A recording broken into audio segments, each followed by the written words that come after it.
Nous venons de vivre une période très agitée avec les Gilets jaunes. Nous avons eu derrière une période très agitée avec les grèves.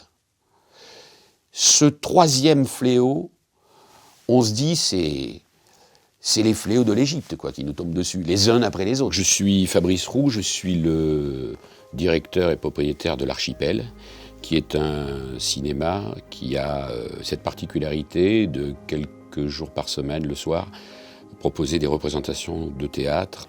L'Archipel, c'est 8 personnes. C'est plus moi. C'est 4 personnes qui travaillent à l'activité cinématographique et c'est 4 personnes qui travaillent à l'activité théâtrale. Forcément, ce confinement, ça nous a arrêtés de manière abrupte. On a appris le 14 à 20h, comme tout le monde, qu'il fallait qu'on ferme nos établissements. Donc immédiatement, on a terminé la dernière séance, je crois vers 23h30, on a fermé. Et dès lors, tout le monde est un peu parti précipitamment. On a laissé le lieu dans un état sans prendre le temps de le ranger, Enfin, tout s'est fait précipitamment. Ce qui est compliqué pour les cinémas, et pour l'ensemble des salles de spectacle, c'est que nous venons de vivre une période très agitée avec les Gilets jaunes.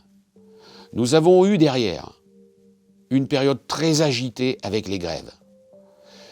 Ce troisième fléau, on se dit, c'est les fléaux de l'Égypte qui nous tombent dessus. Si aujourd'hui nous étions en situation normale, nous aurions de la trésorerie et nous pourrions passer cette période de manière moins douloureuse. L'accumulation, ça fait 1 an et demi. Je vous rappelle qu'en 2015, on a pris les attentats, donc une grosse chute du public qui a commencé à bouder les salles. Nous avons eu après les Gilets jaunes, quelques temps après, qui ont commencé à œuvrer. Les grèves des transports. C'est difficile de chiffrer aujourd'hui les pertes. C'est difficile parce que la première raison, c'est qu'on ne sait pas quand est-ce qu'on va réouvrir. Et que forcément, ça n'aura pas la même incidence si nous réouvrons le 15 juillet ou si nous réouvrons le 1er septembre. Mais sur les 2 premiers mois, je peux dire que je perds, 35 000 euros par mois, donc 70 000 euros sur les 2 mois. Si nous réussissons à obtenir l'annulation ou la prise en charge par l'État de nos loyers, ça va baisser considérablement nos pertes et sans doute qu'on peut compter aussi sur les aides à la fois du CNC, de la ville de Paris. Il y a des gros efforts qui sont faits. Il faut quand même saluer qu'on ne peut pas toujours dire qu'il n'y a pas assez. La ville vient d'annoncer un gros plan pour l'aide à la fois au cinéma, mais d'une manière générale aux salles de spectacle à Paris.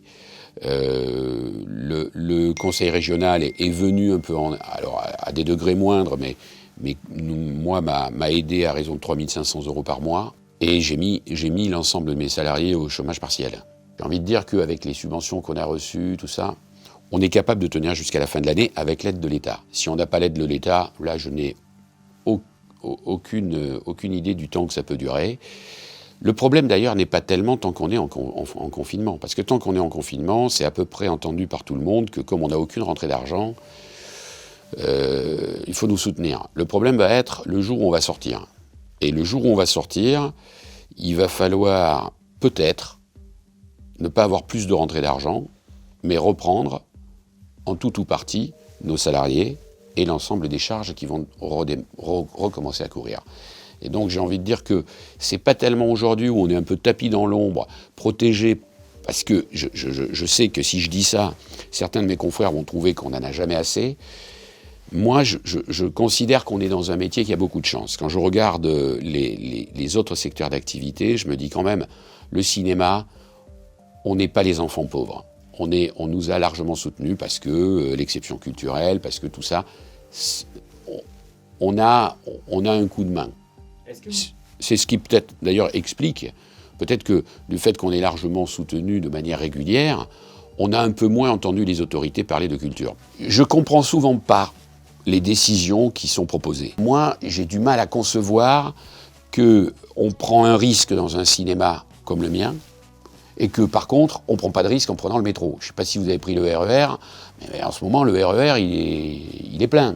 Si on m'impose ici, qui est une salle qui fait 160 places, on m'impose de mettre que, 50 personnes. En gros, je mets une personne tous les 3 sièges. Allez, mettons qu'on n'en mette que 40. Quel risque les 40 prendront ici par rapport au même nombre qui rentrent dans un wagon et qui sont tous les uns sur les autres dans un espace confiné, humide.